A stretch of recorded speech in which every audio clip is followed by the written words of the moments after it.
Tá gravando. Começamos a gravar então, hein? Então, boa noite, pessoal. Quando a gente pensou em trabalhar o PGTA, foi uma coisa bastante, assim, que vem a calhar com o nosso assunto,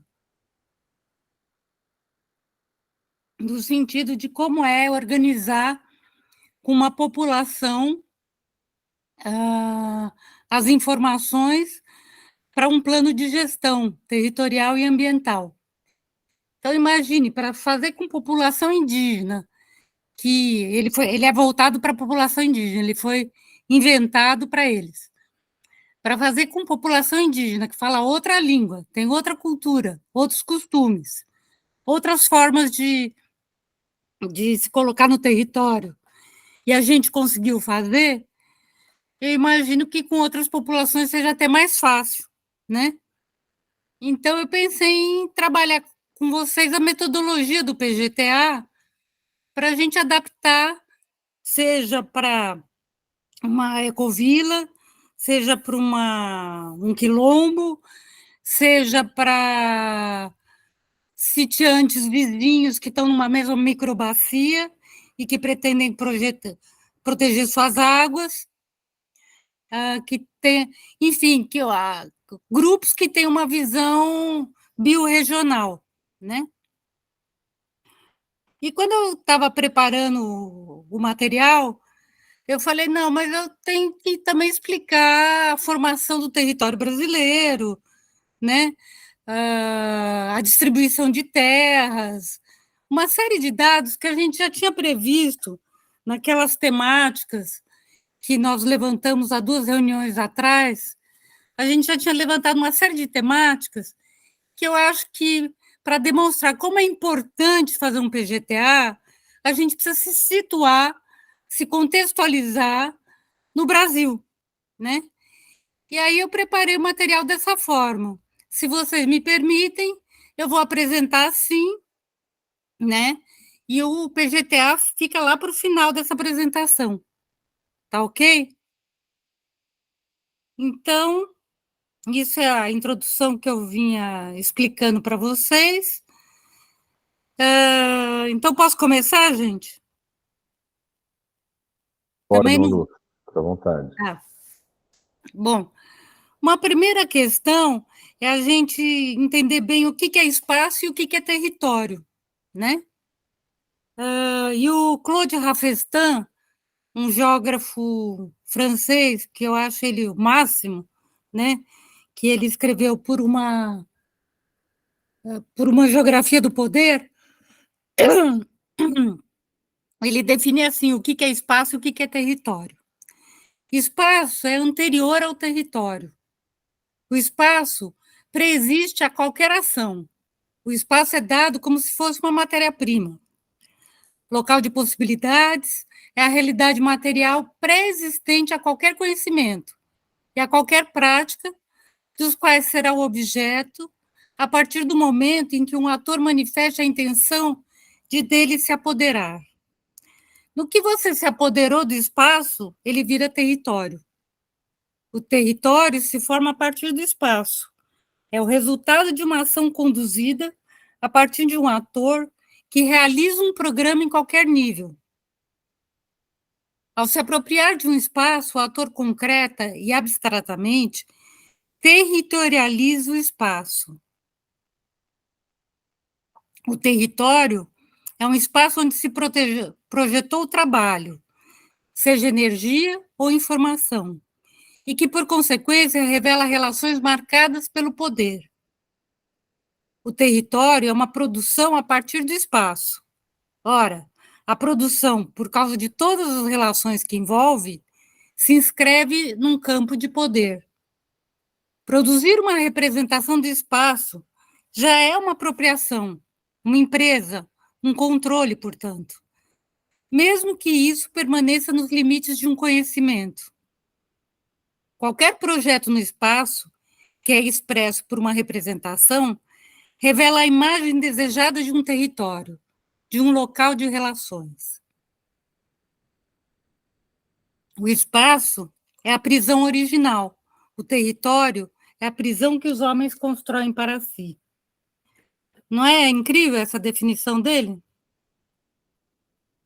Então, a partir disso, pensando no território como uma construção de espaço de poder, né, de um território de poder, vamos pensar o que é o território brasileiro, né? A formação histórica do território brasileiro, no século XVI, o Brasil foi invadido, as populações indígenas foi invadido sobre as populações indígenas e seus territórios, infligiram doenças, violência física e cultural, escravização, mortes e perda de território. E, no Brasil colônia e império, as terras do Brasil passaram a ser consideradas propriedade da coroa portuguesa. E de 1534 a 36, essa porção do território foi dividida em 15 grandes lotes de terras, as capitanias hereditárias, para 14 fidalgos, ricos comerciantes ou componentes da alta aristocracia, leais ao rei de Portugal, Dom João III.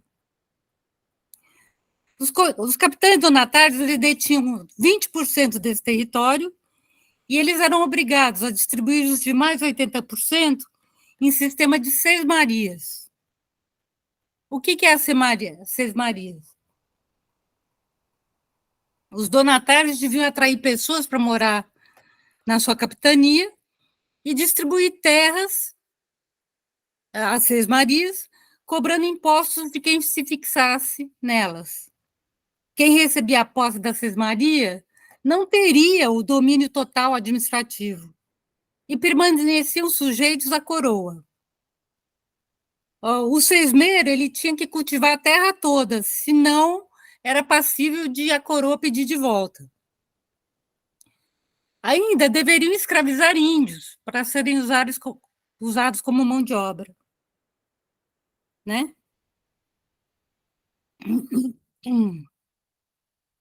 O que é terras devolutas? As capitanias hereditárias se extinguiram, existiram até 1821.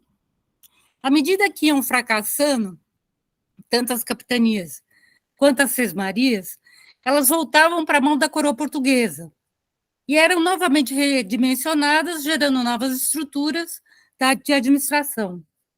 Eram as terras devolutas, áreas remanescentes de sesmarias não colonizadas e transferidas ao domínio do Estado, pela Constituição de 1891. Bom, aí veio a Lei de Terras, em 1850. A Lei de Terras vai modificar todo o panorama de terras no Brasil. Se até então, quem tinha direito a terras era o amigo do rei, ou o amigo do rei, do donatário, elas eram cedidas pela coroa, a Lei de Terras ela vai modificar toda a relação fundiária no Brasil. Então, a Lei de Terras vai dispor das terras devolutas, né? E daquelas sesmarias que não preencheu as condições legais, ou seja, que o cara não cultivou, ou cultivou só um pouquinho e deixou a maior parte abandonada, né? E aí o Brasil toma essa medida e o que determina a histórica concentração fundiária. Então, Pedro II assina a Lei de Terras, e por meio do qual o país oficialmente optou pela zona rural dividida em latifúndios e não em pequenas propriedades. É interessante notar como os nobres senadores e deputados pensavam, como eles pensavam, né? Que não difere nada do Congresso Nacional, do PL, do União Brasil, é exatamente a mesma coisa. os senadores e deputados, a maior parte eram senhores de terras. E aí, alguém pode me ajudar a ler também, que senão eu não aguento falar tudo? Posso ler, Malu? Então, o Costa Ferreira discursou. Lê aí o que ele fala. Isso de repartir terras em pequenos bocados não é exequível. Só quem nunca foi lavrador é que pode julgar o contrário. São utopias. Ninguém vai para lá, no interior do país. Ninguém quer se arriscar. Existem nas províncias muitas terras, mas algumas não se acham demarcadas nem são beneficiadas, porque estão infestadas de gentios indígenas. Nas minhas fazendas já tenho tido alguns prejuízos por essa causa em gado, escravos, etc. A maior parte dos pequenos lavradores da minha província não lavra para o interior porque o gentio não os deixa. Mas um lavrador poderoso, logo que entra, pode beneficiar as terras. Muito lucra, em, é, pois, pois a nação em se venderem as fazendas nacionais a particulares que os cultivem. Então, vocês percebem já a relação dos deputados, senadores, com a população indígena. Estão infestadas de gentios, como se fosse, né? Prejuízo de gado. Realmente, os índios iam lá, pegavam o gado, pegavam uma reis, matava e comia. Estava na terra deles, né? Muitos escravos fugiram também para terras indígenas, como é o caso lá dos Craô que eu trabalhei. Uma aldeia deles só é mistura de Craô com quilombo, né? Com o pessoal, com negros. E aí é uns Craô de cabelo crespo, muitos com lábio leoporino, né? Que misturou com os Craô, fugindo dos senhores, né? Aí, bom, o que aconteceu então? Durante o Império, a zona rural estava uma zona. Ela estava mergulhada no caos e na insegurança jurídica, porque poucos fazendeiros tinham registro de propriedade. Ou eram os donos de Seis Marias, que tinham terras doadas pela coroa com a exigência de que fossem cultivadas, e sendo extensas demais e tendo só um pedaço explorado, as Sesmarias viviam sob constante risco de serem confiscadas. Ainda em 1823, após a independência, D. Pedro I proibiu a doação de qualquer Sesmarias. Acabou, não existe mais. E aí, qual era a opção? A única opção seria invadir. E as pessoas começaram a invadir as terras públicas desocupadas. O Brasil, nessa época, tinha menos de 10 milhões de habitantes. Então, havia terras livres de sobra. E, por meio da simples ocupação, surgiram tanto humildes camponeses, cultivando a própria subsistência, como poderosos latifundiários, plantando para exportação. Sem título de propriedade, pobres e ricos não passavam de poceiros e corriam o risco da terra ser confiscada a qualquer momento. E os sesmeiros eram minoria e os poceiros eram maioria.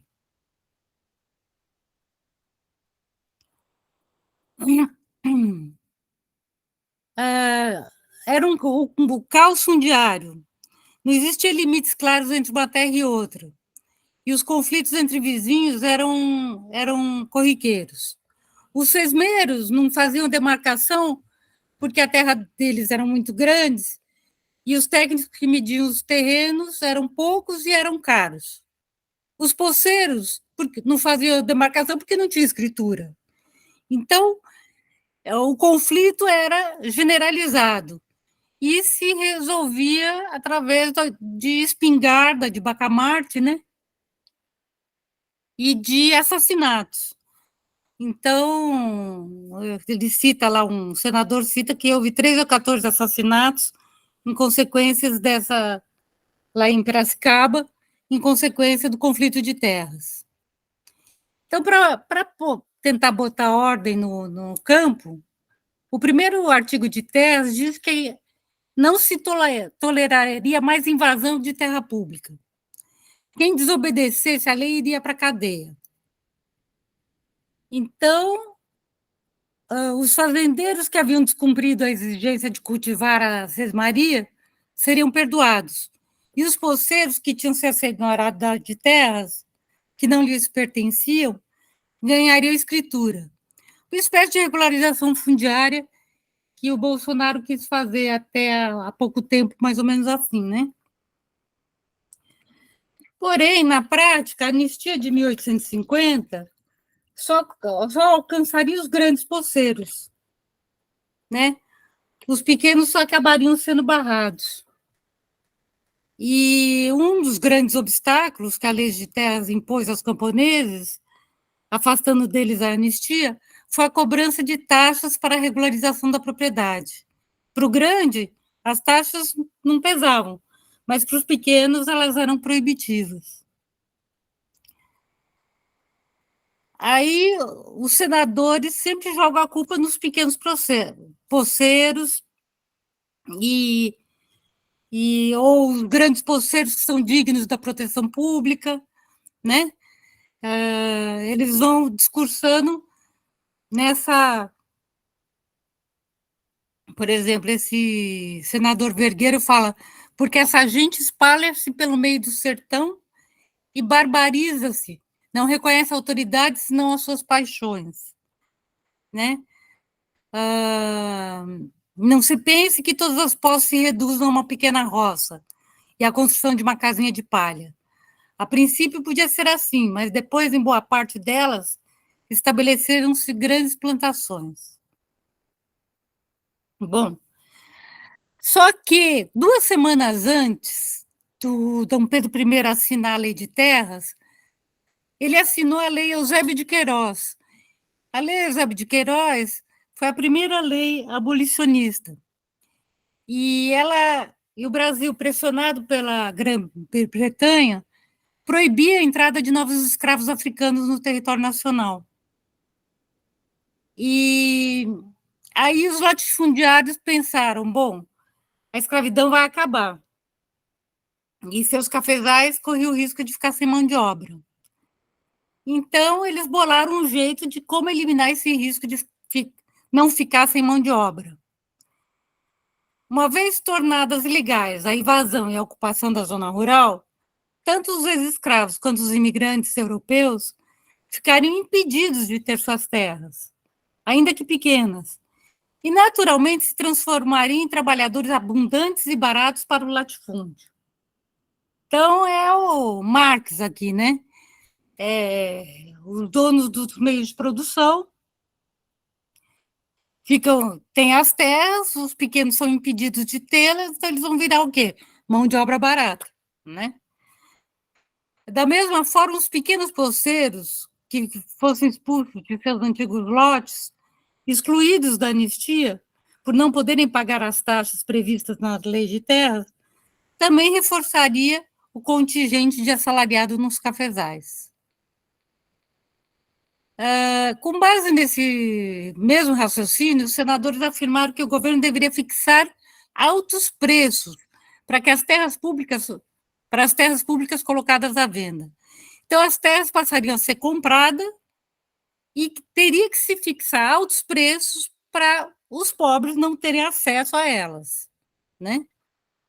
Então, o Visconde de Abrantes fala o seguinte: alguém pode ler aí o preço? O preço deve ser elevado para que qualquer proletário que só tenha a força do seu braço para trabalhar não se faça imediatamente proprietário comprando terras por vil preço. Ficando inibido de comprar terras, o trabalhador de necessidade tem de oferecer seu trabalho àquele que tiver capitais para as compras e aproveitar. Assim, consegue-se que proprietários e trabalhadores possam ajudar-se mutuamente. Certo. E ainda tinha outra vantagem: a terra virou mercadoria, a terra virou fonte de lucro, né?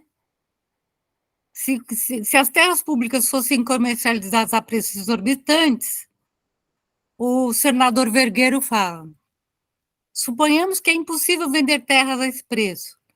Quem quer adquirir terras, não podendo estabelecer-se em terras devolutas, há de comprá-las. Então sobe o valor das propriedades. É um benefício aos atuais proprietários. Os donos de extensas sesmarias vêm a ganhar muito com essa lei. Então, é a outra vantagem que eles viam, né, de a terra virar fonte de lucro.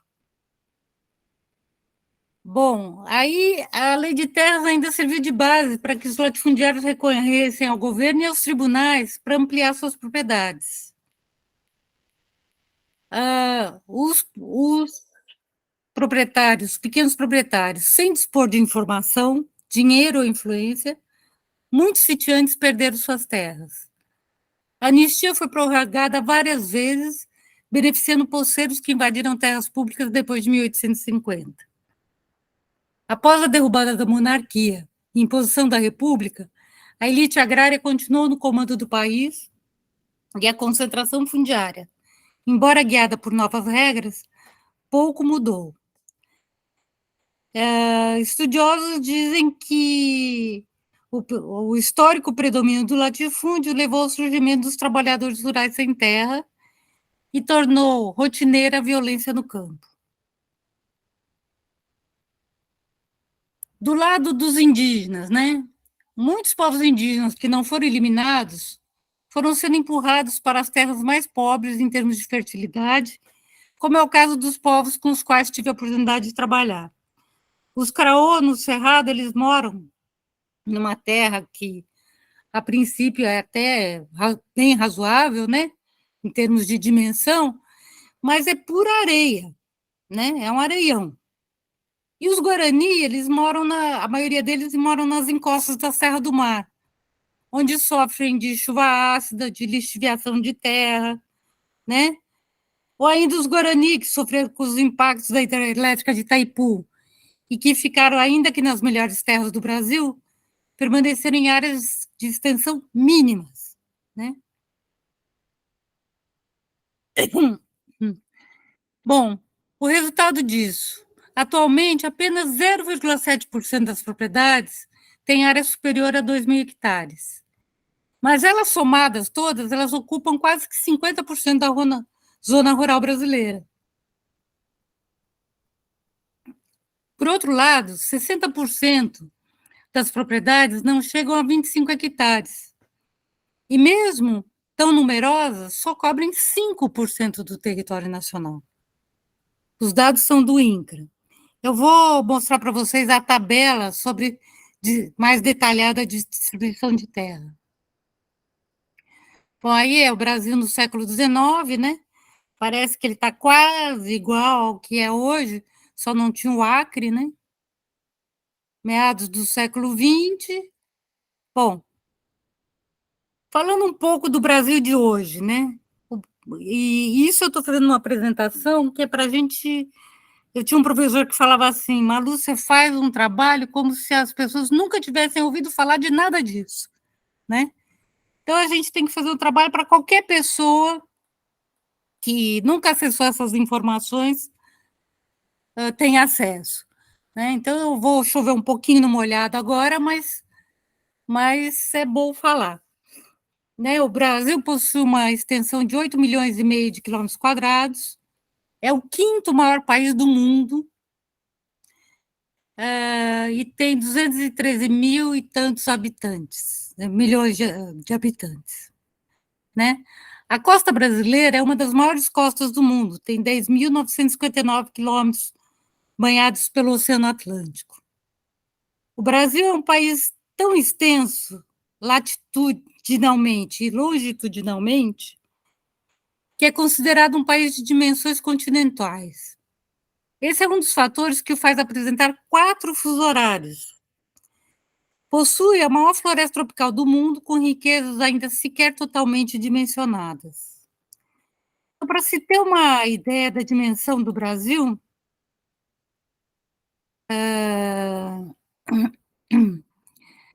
né, cabe dentro do Brasil países como, você pode ler, Thales? Alemanha,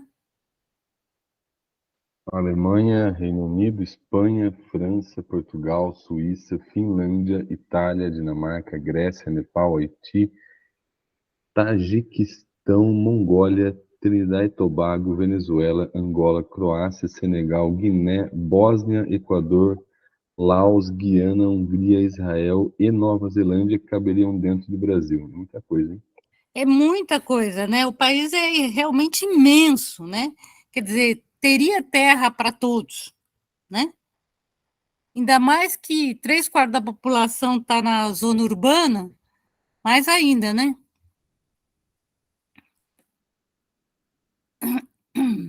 Bom, o Brasil no século XXI, né? Quanto à hidrografia, né? O Brasil reúne um dos mais extensos e diversificados recursos hídricos do planeta. Possui 15% do total da água doce existente em todo o mundo. Há autores que falam que o Brasil possui a maior rede fluvial do planeta. As águas do Brasil estão distribuídas em 12 regiões hidrográficas, onde foram agrupadas por bacias com rios de grande vazão e microbacias do litoral brasileiro, formadas por rios com pequena extensão e vazão. Então, essas são as 12 bacias brasileiras, né? Possui 6 biomas, todos riquíssimos em termos de biodiversidade. Tá aí os biomas. Então, vamos ver agora a distribuição de terras no Brasil, né? O Brasil foi o último país a abolir a escravatura e, apesar disso, não foram asseguradas terras aos escravos. Terras devolutas e indígenas foram ilegalmente tomadas através da grilagem, processo pelo qual indivíduos se apossavam de terras alheias mediante falsas escrituras de propriedade. Vocês sabem por que chama grilagem, gente? Alô? Eu não sei. Uma história de. A Uma história de caixa de grilagem grilos com papel? Não era sei. assim, o cara pegava a escritura feita novinha, abria a gaveta, botava aquela escritura lá e botava um monte de grilos dentro da gaveta e fechava. O grilo não tinha que comer, ele ia comer o papel, as bordas do papel, ia fazer xixi, ia amarelar o papel. E depois de um mês ele tirava da gaveta e pronto, parecia uma escritura antiga, comida, amarelada, né? Eu escrevi a introdução de um filme com essa cena.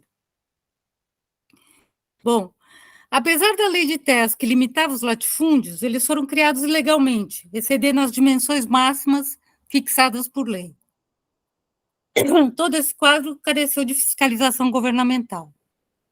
Uma das formas utilizadas desde sempre é grilar e ainda casar entre parentes, para manter as terras nas famílias.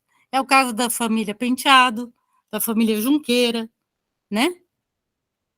E várias famílias sempre fizeram isso.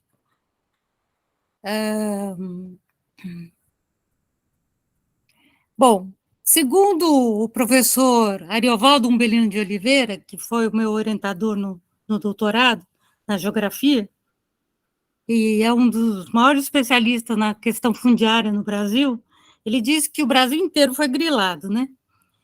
E ele levantou dados do IBGE desde 1940 sobre distribuição de terras no Brasil, né?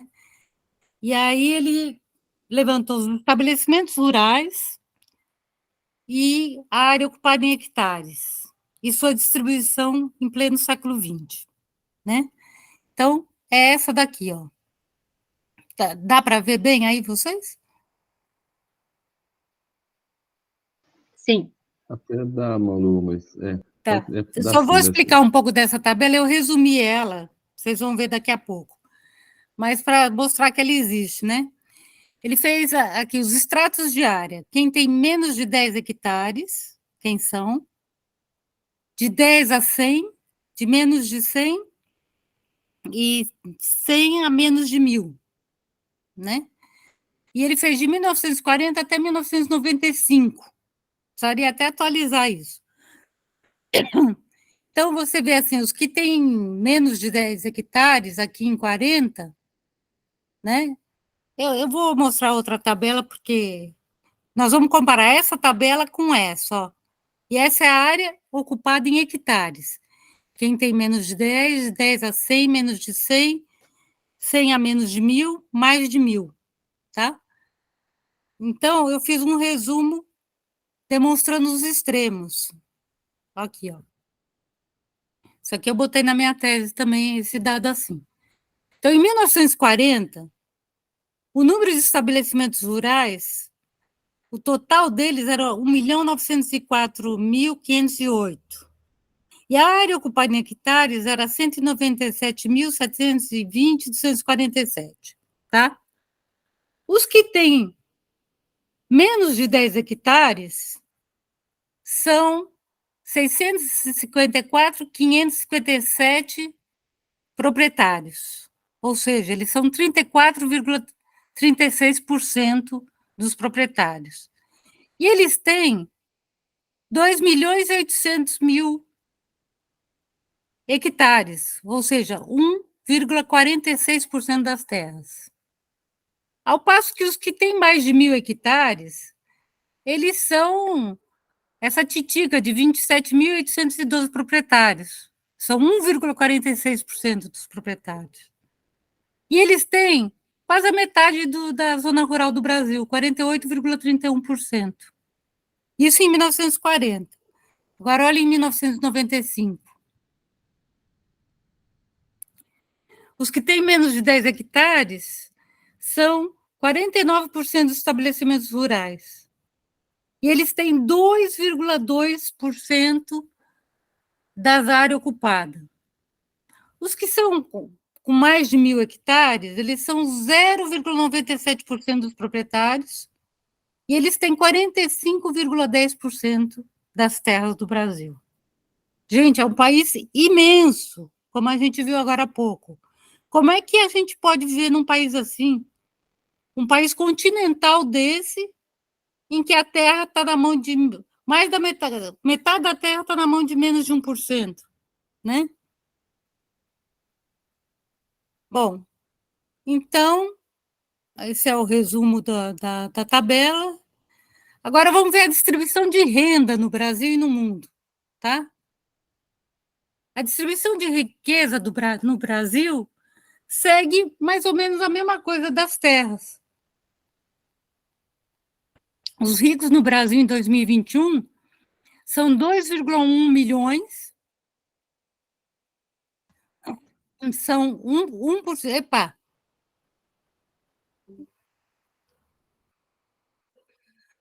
eles são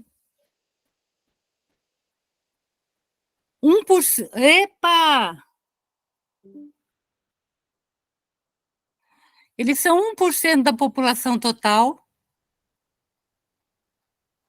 eles têm 49% da riqueza total, e essa riqueza é traduzida em 8,1 trilhões. Cada um desses ricos tem uma riqueza per capita de 3.816.454, né? A classe média são 9% da população total e tem 31% da riqueza, 5,1 trilhões. Então, esses dois somados, né, classe média e ricos, eles são 10% da população, embora os ricos tenham muito mais que a classe média, mas eles têm 13 trilhões da riqueza do Brasil. Os pobres são 85 milhões. Eles são 40% da população e eles ficam com 21% da fatia do bolo, 3,4 trilhões. Os miseráveis são 50% da população, eles têm uma riqueza negativa de 70 bilhões, né? O governo precisa ficar investindo neles porque eles têm riqueza negativa. Então, segue mais ou menos o mesmo padrão das terras, é a distribuição da riqueza, né? No mundo, é mais ou menos parecido, né? Mas os pobres lá é a mesma 1%, 9%, 40%, 50%, mesma distribuição, né? Mas a distribuição de riqueza, 38% está com os ricos, 38% com a classe média, 22% com os pobres, né? A proporção é menor, né, de pobreza, né? E os miseráveis são 50% também, que tem 1,8% das riquezas, tá? Alguém quer comentar alguma coisa? Oh, Alô? oi, Dá para mim? Você me entende? Eu vou saindo? tô te ouvindo. Eu fiquei legal. Me surgiu uma dúvida rapidamente aqui. Então, você tem uma ideia de qual é a classificação de classe média e assim, como é que é a classificação das faixas? Porque, assim, quanto quer dizer, a partir de qual valor é classe média, qual valor é pobre, miserável é menos de $1, de qualquer A coisa gente assim. pode consultar isso no livro que eu cito aí, Aham. que é um cara que escreveu sobre isso e ganhou o prêmio Jabuti e tal, Mas, há uns 2, 3 anos atrás. É ele que tem essas tabelas, né? tá, porque ele tem uma definição mais clássica, então, está no livro, colocada como digamos, tipo, já estabelecido, assim. Sim, ele deve ter os extratos de valores, né? Eu não tenho aqui É, agora, mas eu, ele deve ter. Eu vou passar para vocês o nome do livro, vai aparecer aí, né? não, só por curiosidade, que eu vi um relatório há um tempo atrás que era, lá no Brasil, era classe média a partir de R$ 2.000, uma coisa assim, eu acho que isso era uma distorção. Depois a gente pode falar sobre isso, depois a gente conversa. Nossa, R$ 2.000 não é nada, né? Não, já era, ou classe média, ou já era assim. Bom, enfim, depois eu não quero atrapalhar o raciocínio, não, vamos seguir aí. Sei. Não sei.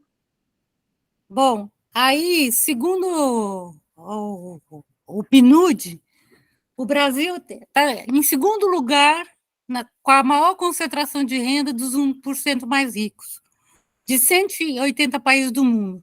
Primeiro é o Catar, segundo é o Brasil, terceiro é o Chile, quarto é o Líbano, quinto é a Turquia.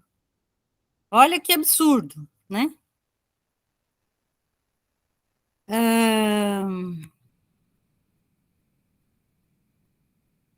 Então, o 1% mais rico detém 28,3% das riquezas produzidas, segundo esse relatório do PNUD, e os 40% mais pobres detêm 10,4% das riquezas produzidas, né? É gritante demais, né? Bom, reforma agrária. Então, está claro que o Brasil necessita fazer a reforma agrária, né? Com essa distribuição extremamente desigual, né? E a determinação de como deve ser feita a reforma agrária, ela é constitucional, né? Ela está no artigo 184, né, da Constituição, que determina como é que ela pode ser, quer dizer, se apropriar por interesse social, o imóvel rural que não esteja cumprindo sua função social, mediante prévia e justa indenização em título da dívida agrária, com cláusula de preservação do valor real, resgatáveis no prazo de até 20 anos, a partir do segundo ano da sua emissão, e cuja utilização será definida por lei. É mamão com açúcar até, né, para o grande proprietário. Ele não está fazendo nada com a terra é desapropriada, ele recebe um valor real, né, uma indenização real, e ainda as benfeitorias são indenizadas em dinheiro, né? Então, o Brasil, a Constituição brasileira é uma mãe para fazer a desapropriação para a reforma agrária, é uma mãe para os grandes proprietários, né? O artigo 186 também determina como é que vai fazer a reforma agrária, depois eu posso disponibilizar esse material para vocês, né? E o Estatuto da Terra, que é a lei infraconstitucional, que vai explicar como é que vai ser feito, né? A reforma agrária visa estabelecer um sistema de relações entre homem, propriedade rural e uso da terra, capaz de promover a justiça social, o progresso, o bem-estar do trabalhador rural e o desenvolvimento econômico do país, com a gradual extinção do minifúndio e do latifúndio. E o INCRA vai ser o órgão competente para promover e coordenar a execução da reforma agrária. Então, são essas 3 leis que vão determinar como é que vai ser a reforma agrária, né? O INCRA, alguém pode ler, né? O INCRA, todo mundo sabe, né, que é mais para, digamos que a gente está apresentando para uma pessoa que não conhece nada. Então, você tem que explicar o que é o INCRA e tal. Mas vamos ler só aqui, ó. Segundo o INCRA, os objetivos da reforma agrária são... Você lê, Thales? Leio, tá meio pequeno aqui, Malu. Segundo o INCRA, os objetivos da reforma agrária são a desconcentração e a democratização da estrutura fundiária, a produção de alimentos básicos, a geração de ocupação e renda, combate à fome e à miséria, a diversificação do comércio e dos serviços no meio rural, a interiorização dos serviços públicos, a redução da migração campo-cidade, a democratização das estruturas de poder e a promoção da cidadania e da justiça social, né? Bom, aí o papel do MST, né? Os movimentos sociais que lutam pela democratização do acesso à terra no Brasil são antigos, o que demonstra que o campo brasileiro se constitui sob estrutura muito desigual desde o princípio da formação do território, desde as capitanias. A luta indígena pela terra e as ligas camponesas, que mobilizaram entre as décadas de 50 e 60 pela realização da reforma agrária, são alguns dos movimentos e organizações pioneiras que antecederam a criação do MST, né?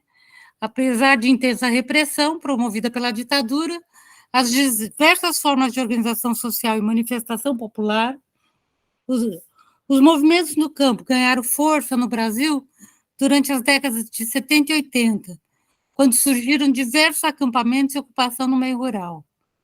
O MST surgiu no primeiro Encontro Nacional dos Trabalhadores Rurais Sem Terras, realizado em Cascavel, no Paraná, em 84. Aí, um ano depois, o MST realizou seu primeiro congresso, onde foram definidos os princípios do movimento, sua forma de atuação e os lemas. Terra para quem nela trabalha e ocupação é a única solução. A história do MST, marcada por diversas conquistas, né? No entanto, 2 episódios impactaram a luta no campo e a trajetória desse movimento, que foram os massacres de Corumbiraia, não, é Corumbiara, está escrito errado aí, em 95, e Eldorado do Carajás em 96, quando 19 trabalhadores sem terra foram mortos por policiais, né?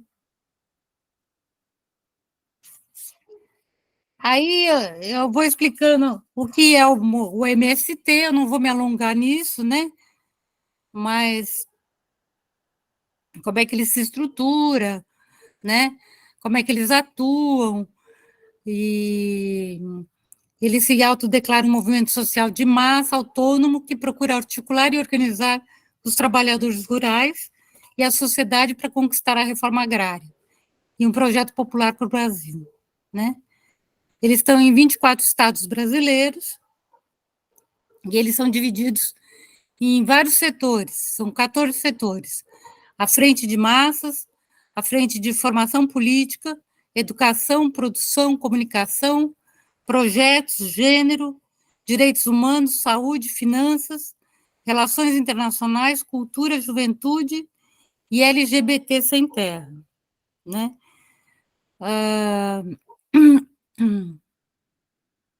O MST possui diversos instrumentos de atuação, mas o principal deles é a ocupação de terras e propriedades rurais. As ocupações consistem em grupos organizados desse movimento que se instalam em terras consideradas improdutivas ou que foram griladas, né, visando a ação do governo brasileiro sobre essas propriedades para que elas passem a cumprir a sua função social, né? A desapropriação e o processo de reforma agrária promovidos pelo INCRA visam os imóveis rurais considerados irregulares somente, né?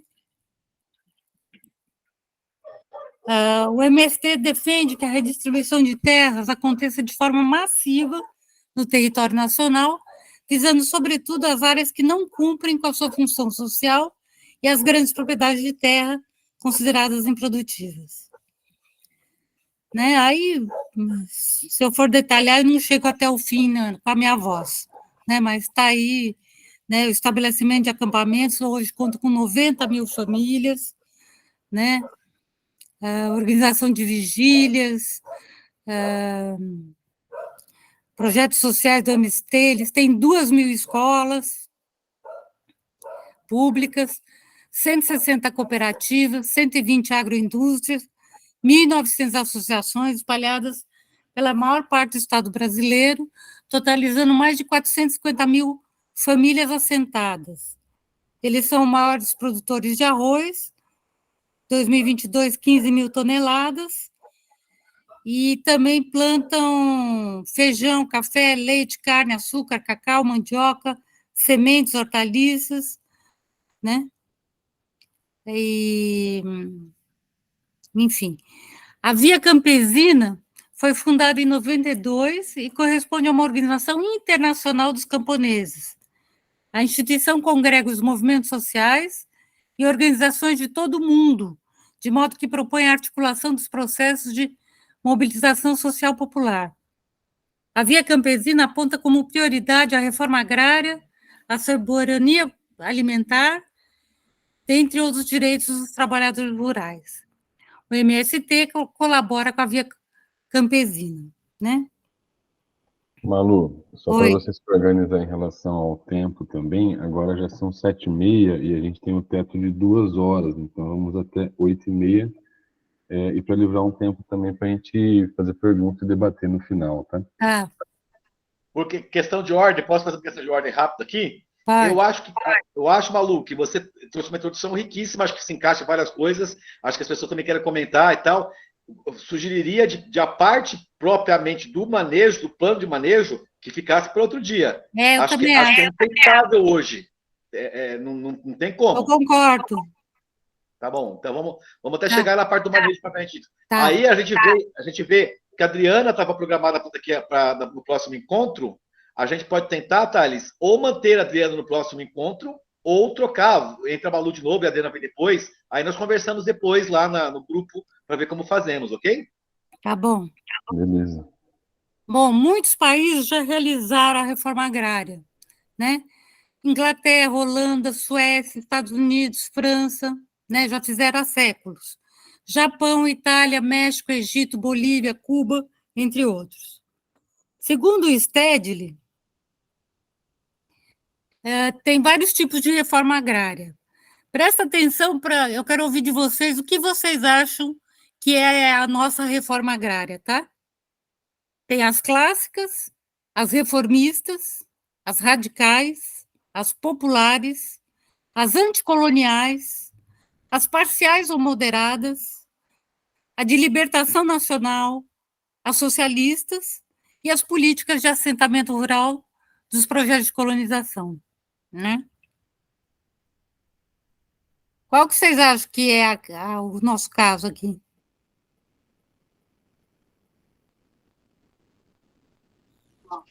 Eu diria que é um híbrido. Entre a reformista e, enfim, a libertária, o opostos, eu diria que como a esquerda brasileira ela é fragmentada, e às vezes com um discurso de esquerda, mas a gente vê nos governos do Lula, por exemplo, uma defesa do agronegócio, que ele só está reforçando a estrutura fundiária e como que o latifúndio e as commodities, né? Então, Sim. nesse sentido, até o discurso da esquerda se contradiz, porque então é nesse sentido que eu vejo que é o híbrido, né? Entre um discurso reformista, demagógico, ou um mais radical, do MST. Hoje em dia você tem essa desconstrução que nem teve recentemente uma notícia que foi solta lá no Rio Grande do Sul, que o arroz do MST estava contaminado com agrotóxico, né? Então se criam, e aí depois, logo em seguida, já tem até uma nota da justiça confirmando que era fake news, né? Que eles criam um conhecimento, aquilo que você estava falando da questão do território, né? Um conhecimento falacioso, que na verdade alguns grupos de laboratório contratados, né, geram um conhecimento. Então eu diria assim, em suma, eu acho que é um híbrido aí, e como a esquerda brasileira fragmentada, ela é fragmentada. Eu diria que por parte da Constituição brasileira e do governo, ela é reformista. Por parte do MST, é uma reforma agrária popular, né? E tendo a visão do todo, ela é bem parcial e moderada, né? Porque o Brasil é muito grande, tem muita gente precisando de terra e a demanda é muito reprimida, né? Bom, aí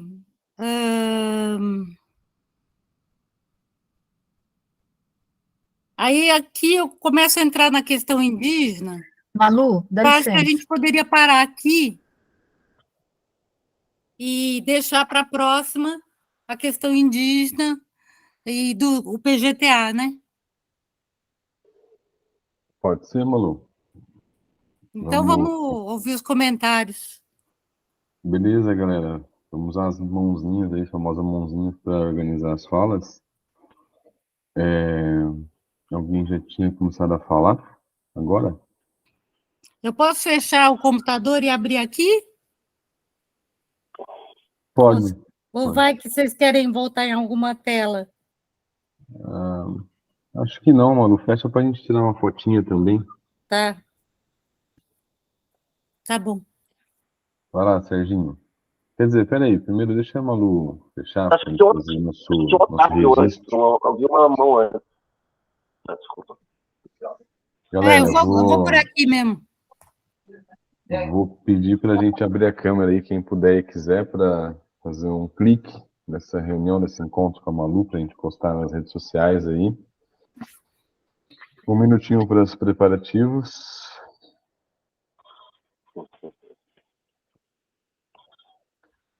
Tô com meu Vamos colarzinho lá. aqui. 1, 2, 3.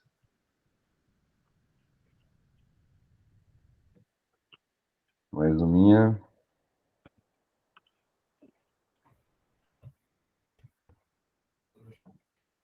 Foi, vai lá, Serginho. Então, acho que o Otávio tinha levantado antes aqui do jogo. Não? Bom, então vou eu. O primeiro comentário, só para terminar, aquela história, eu vi agora uma conversa aqui no Brasil, não sei se era do Banco Central, se foi na época do Paulo Guedes, que acho que rendas acima de 3 mil já era classe média no Brasil. Acho que muito incrível, né? Acho que não deve ser isso, mas enfim, era uma das questões que eu achei no caso. Mas na verdade tem uma outra que foi uma pergunta, não sei se é muito falta de conhecimento da minha parte, mas eu até sempre escuto do MST com essa coisa da ocupação, né, da invasão, ocupação de terras que estão dentro daqueles enquadradas como não produtivas ou que são empreendedoras e tal. Muito embora eu acho que também, em termos de movimento político, assim, movimento também de causar um desconforto também, né, de fazer lá e ocupar e falar, vamos colocar essa pauta aqui. Não, mas eu não sei dizer, já fui muito, estava numa discussão, eu não soube, ficamos na dúvida se quando a gente faz ocupação de terras assim também para causar, assim também que eu acho que faz parte de uma militância, ou justamente só se restringem à questão das terras que estão inativas, que estão na lista como se chama, da reforma agrária, né? Você tem essa informação, Mauro?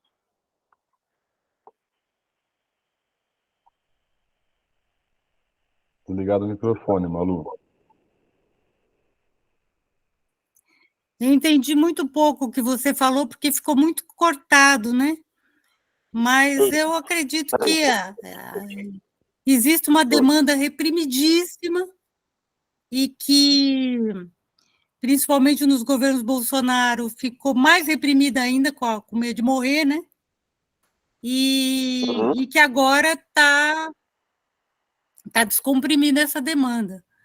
Mas, pelos dados apresentados de terra, você vê que o Brasil é um país completamente absurdo, né? Nós não somos um país do tamanho da Grã-Bretanha ou da Espanha. A gente dá 20 Espanhas, 20 Colômbias ou mais, né? E, no entanto, a distribuição de terra é esse absurdo, né?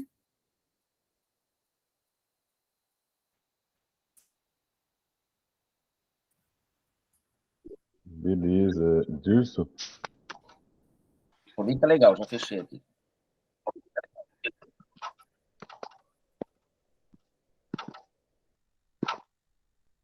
Querem falar mais devagar, porque além de estar interrompido, você falou muito rápido, Sérgio. Eu não consegui entender.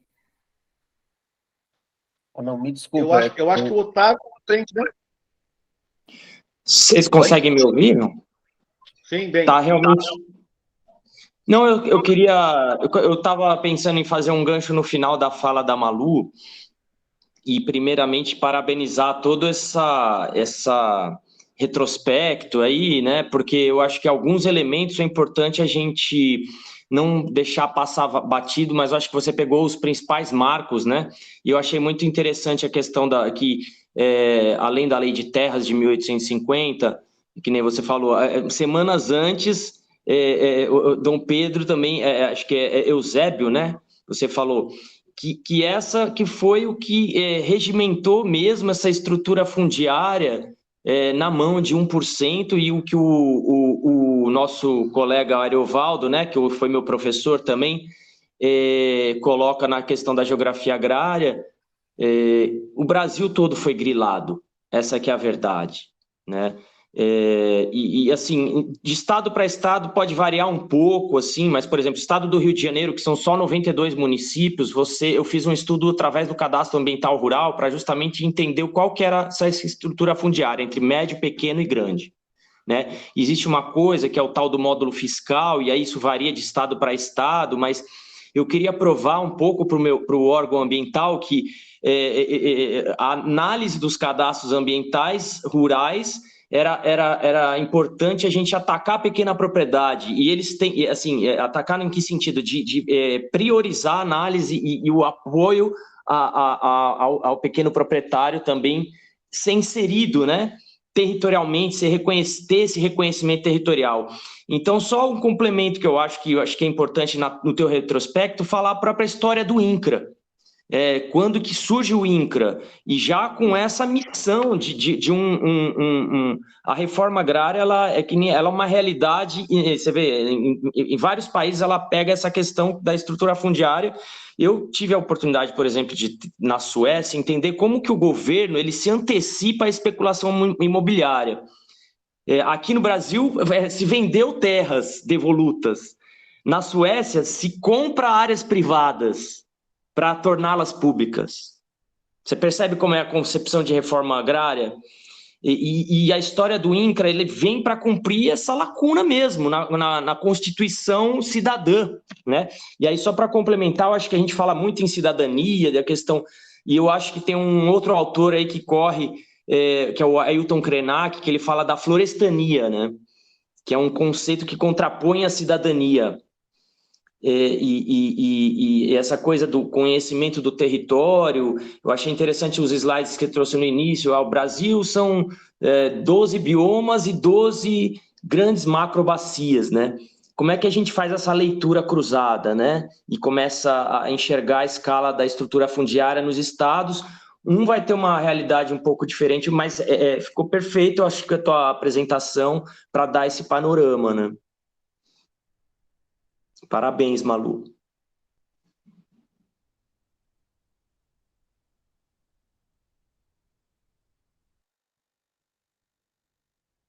E Próximo. agora?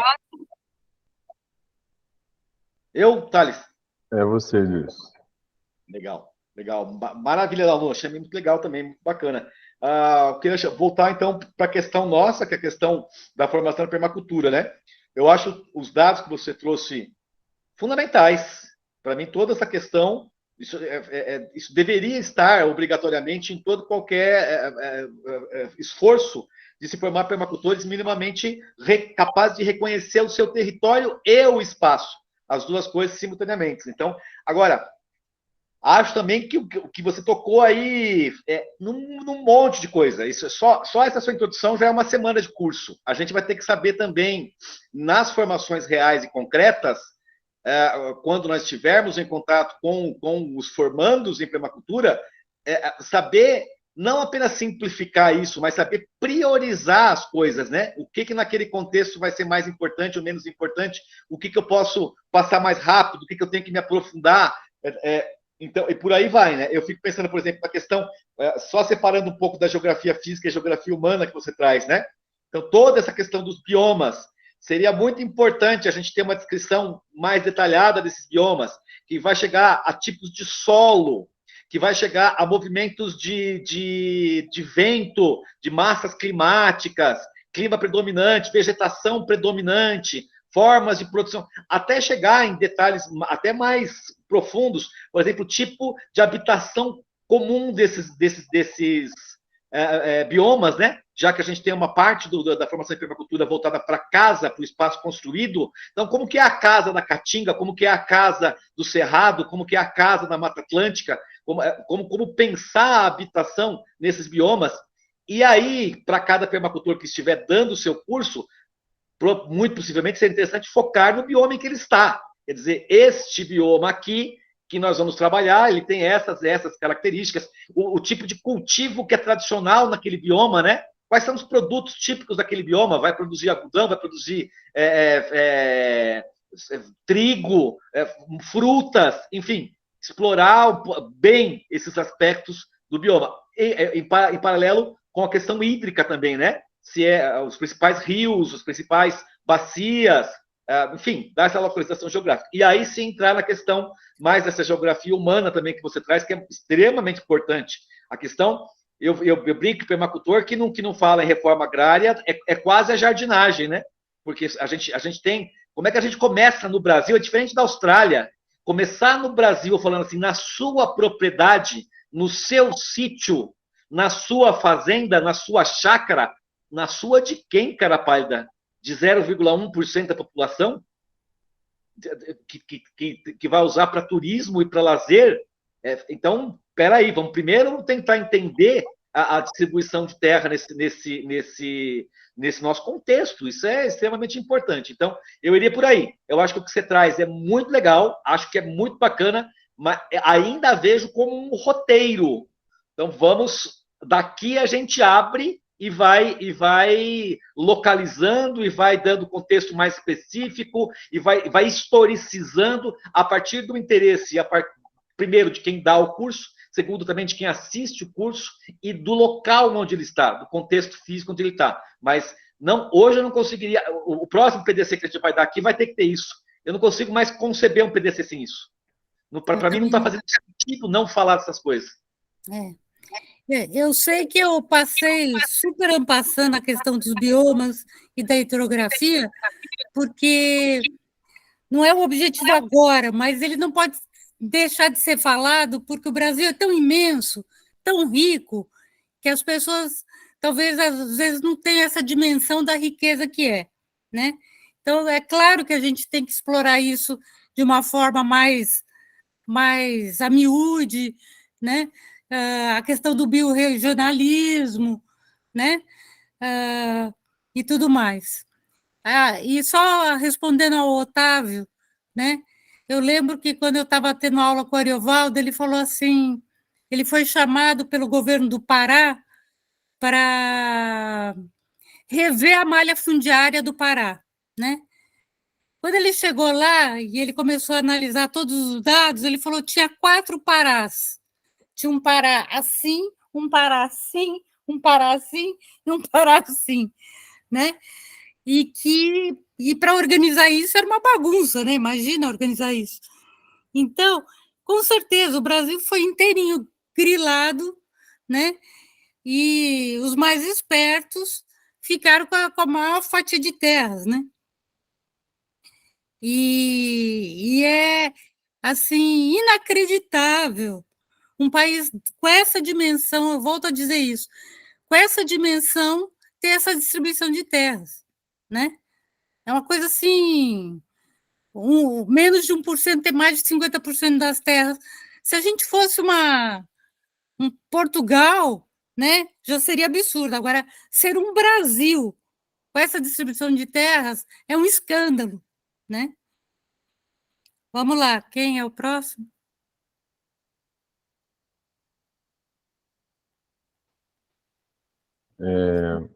Malu, parabéns aí pela apresentação, muito legal.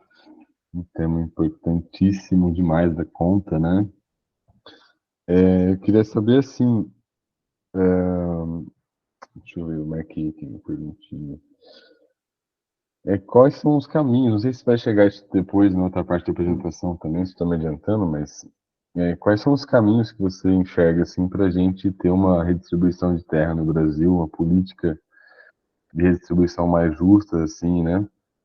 Ou uma forma mais radical de distribuição, como você comentou, que é meio soft hoje ainda, né? Se você tem essa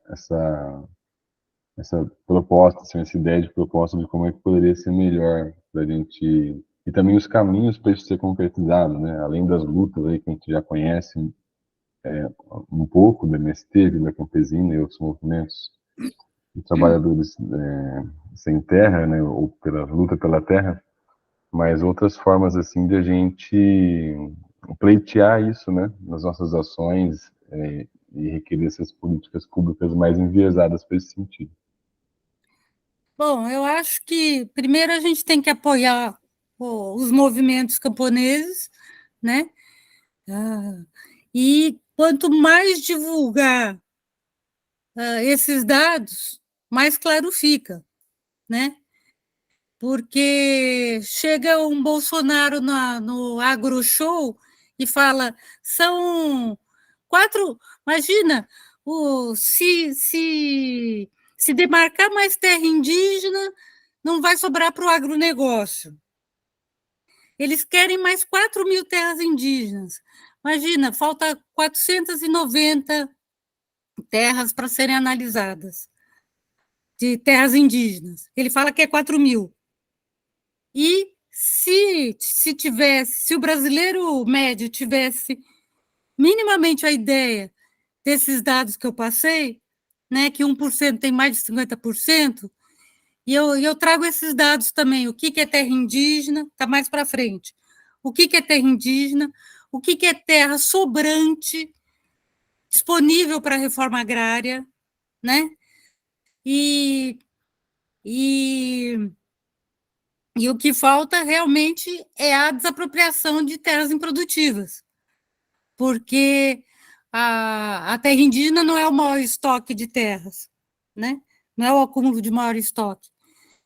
E o que falta é educação, o que falta é passar esses dados para o maior número de pessoas e que as pessoas comecem a discutir isso, né? Porque você não vê essa discussão, né? Você vê discussão de desigualdade e tal, mas se você bota isso preto no branco, uma vez eu falei isso numa conferência lá no Paraná, os alunos todos ficaram, o quê? Eu falei, era uma reunião com o INCRA. A universidade não tem ideia disso. dessa distribuição de terra. Olha a tabela aqui, ó. É isso, ó. Né? A maioria os pequenos proprietários que produzem nossa comida, né, e não commodities, eles são em número muito maior do que os grandes proprietários, mas tem esse pouquinho de terra só. Os grandes proprietários, o 1%, que tem a maior parte das terras, eles só produzem para exportação e para commodities, né? É soja para gado, é milho, é gado,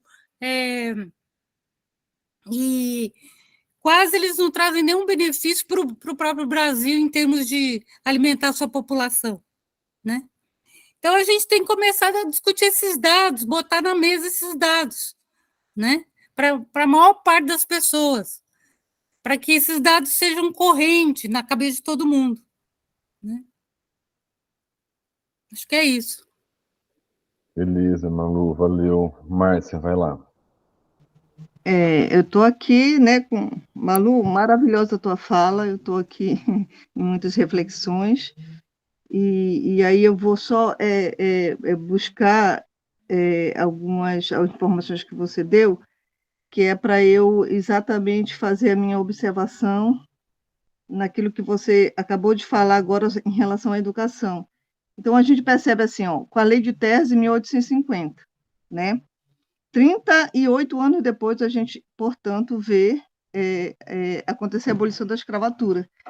E na abolição, a gente verifica que os trabalhadores, né, os africanos, foram jogados, né, para o espaço nas cidades ali da periferia.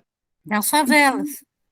Nas favelas. E a ocupação desse espaço, portanto, enquanto espaço, não enquanto território, foi se dando principalmente pelos imigrantes, que no processo, já a partir de 1820, mais fortemente, né, o processo de imigração, e a partir ali da abolição, né, a ênfase dada para essa imigração, porque a imigração ela aparecia ali naquele contexto político e econômico como para resolver duas grandes situações. Uma é que os imigrantes exatamente poderiam ocupar o espaço da mão de obra, e a outra é que os imigrantes poderiam branquear a sociedade. Ou seja, ali naquele momento, o Brasil era considerado, na sua população, na maioria, de negros, e isso realmente era algo que não poderia ser, não era aceitável, porque isso dava uma diminuída, né, tipo assim, no respeito, né, que poderia ter ali o Brasil enquanto nação, né? Em 1889, ali, a proclamação da República já traz para si, principalmente nos próximos 50 anos, toda essa problemática de fazer, exatamente de resolver a situação do branqueamento da população e o preenchimento desses trabalhadores através da mão de obra imigrante, branca e europeia. Bem, isso foi resolvido. Aí a gente percebe aqui que mais ou menos, porque o Brasil, a maior parte da população é negra. Não, e foi resolvido, mas, de certa forma, para o que era, a gente, de fato, começamos o processo do branqueamento mesmo. Branqueamento. Agora vem toda uma discussão aí do que é ser negro, e aí a gente alcança uma população realmente maior. Mas eu estou falando que, nesse momento, a gente tinha, na verdade, digamos assim, considerando a questão da escala de cor, uma aproximação maior à cor africana, né, que é o grande problema realmente naquele momento, o grande problema histórico naquele momento. Então, assim, quando você diz que o que falta é educação, eu concordo contigo, né, e o que falta é essa educação no sentido do conhecimento, porque sem conhecimento, sem educação, a gente não consegue compreender essas contradições reinantes nesse contexto social. A universidade, de fato, ela não tem ideia nenhuma. Por exemplo, eu estou indo amanhã passar 15 dias numa comunidade quilombola, Aqui no Amapá, nós estamos em 5 comunidades quilombolas, com o curso de Pedagogia, Letras e Biologia, em 5 comunidades biológicas, quilombola. E eu fui pegar esse projeto pedagógico, foi construído no meu curso, né? Mas foi um momento que eu realmente passei um tempo sem poder fazer a discussão, e, enfim, quando entrei na situação, o curso já estava colocado. E aí, quando eu vi que o curso, lá na comunidade quilombola, vai funcionar lá, e aí eu disse assim, mas o curso que vai funcionar lá é esse exatamente como está aqui na cidade? É esse curso? É assim que a CONAC, que é um instituto, né, de representação negra, eles decidiram, então, eles pediram, quando eles foram na universidade, pedir que a universidade fosse até as comunidades remanescentes de Quilombo, então, fazer os cursos, né, ministrar o curso, eles pediram que fosse tal e qual a sede. E aí, isso para mim é um absurdo, em particular é um absurdo, mas muito grande, porque o curso aqui, só para vocês, não dá nesse momento, eu penso até incorporar uma discussão mais lá adiante sobre isso, mas no curso de pedagogia tem só uma disciplina que discute a questão das relações étnico-raciais com 30 horas. Com 30 horas. Então, esse curso todo branco, com a história europeia, com o aluno da cidade, é esse curso, esses professores que estão indo para lá. Aí, 15 dias atrás, coincidentemente, surgiu a vaga aí para ser a coordenação do curso, e eu disse, não, agora é minha vez. Eu sei que eu vou ter muito trabalho, mas eu preciso pegar essa coordenação. Peguei a coordenação, estou indo para lá amanhã como professora ainda, né, porque eu estou nessa transição, e eu disse, eu não posso pegar a coordenação na prática agora, porque eu estou indo lecionar e eu preciso conhecer. Mas o que eu fiz? Eu fui no INCRA. Eu fui no INCRA hoje, atrás de informações, porque eu digo, como é que nós estamos numa comunidade, vamos para lá ensinar coisa totalmente a história branca.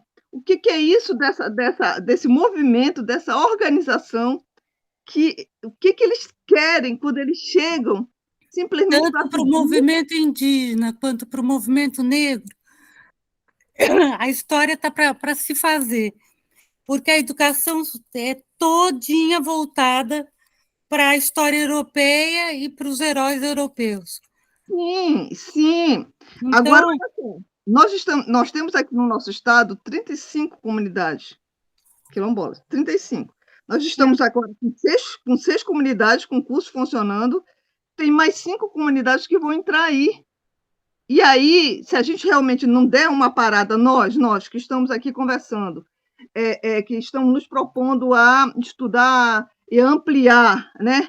Se a gente não fizer alguma coisa nesse sentido, a parte que compete seja pequenininha, né? Mas vamos fazer, e é aquilo que eu estou me propondo fazer, nós vamos continuar com esse desconhecimento, nós vamos continuar indo lá nesses territórios, porque agora eu fui lá perguntar hoje no INCRA como que era o processo, né, da regularização, porque quando eu fui atrás da lei, lá diz que eles têm que considerar, eles vão fazer um histórico, né, para fazer o levantamento de todos esses antecedentes, de uma questão identitária. Então, como é um território que está ali sendo reivindicado enquanto território, né, mas eles vão lá e pedem um curso de branco para ser ministrado no território de negro.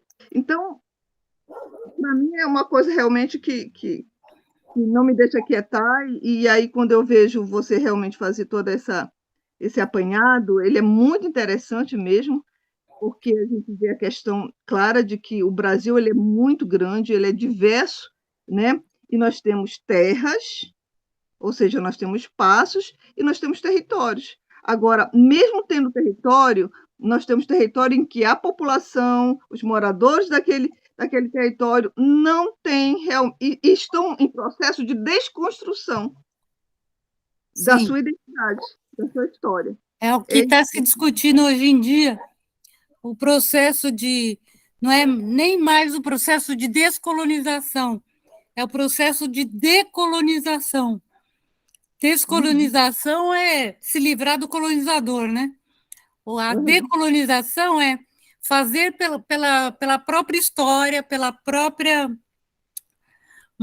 remontar a história através da própria história, e não da história do colonizador, né? Então, está tudo por se fazer ainda mesmo, Márcia. É isso aí. Quem é o próximo?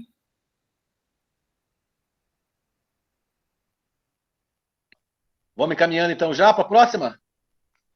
Não Então. temos mais inscritos. Tem? Não tem. Tá. Malu, e Então, aí, eu parei na questão indígena, né? Eu vou dar um apanhado, assim, quem são, onde estão, piriri, parará, para depois entrar no plano de gestão. Eu queria entrar no plano de gestão para demonstrar como é importante você ver o território como território, e não como espaço, né? O próprio território. Malu, mas não hoje, né? Não hoje. Ah. E, então, eu quis dar essa introdução toda para discutir justamente isso. O que é espaço, o que é território, e de a gente se apropriar dos nossos territórios, né? Muito bom. Vamos encaminhando, então. A Márcia, quer falar mais alguma coisa? Tá com a mãozinha lá ou ela não abaixou a mão? Não, eu não abaixei a mão, desculpa. Ah, ok. Vamos lá, então, Thales. Bom, gente, beleza. Então, hoje, boa. Ficamos para o dia 22, então, daqui 15 dias, para a continuação da apresentação da Malu. É isso? E para as pessoas novas aí que talvez estejam na reunião, só avisando que tem um link lá na descrição do grupo do WhatsApp com uma pasta do Google Drive. Aí tem que pedir acesso lá, que tem todo o material que a gente está se organizando, com as gravações, PDFs e coisa e tal. Beleza? Então é isso, gente. Valeu, boa noite, bom descanso e vamos que vamos. Bom demais, hein? Bom demais. Acho que rolou legal pra caramba hoje. Valeu. Tchau, gente. Tchau, tchau. Até mais. Falou, Até mais. valeu. Então, fica para daqui a 15 dias, eu de novo? Ou vai Você de novo, discutir com a Paulo. Adriana? Você. Não, você. Aí depois Nada, valeu a todos. Valeu. Tchau.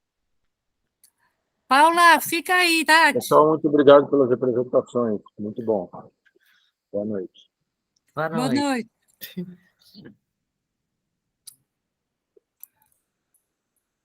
E aí, meninas? Foi lindo, Malu, foi ótimo.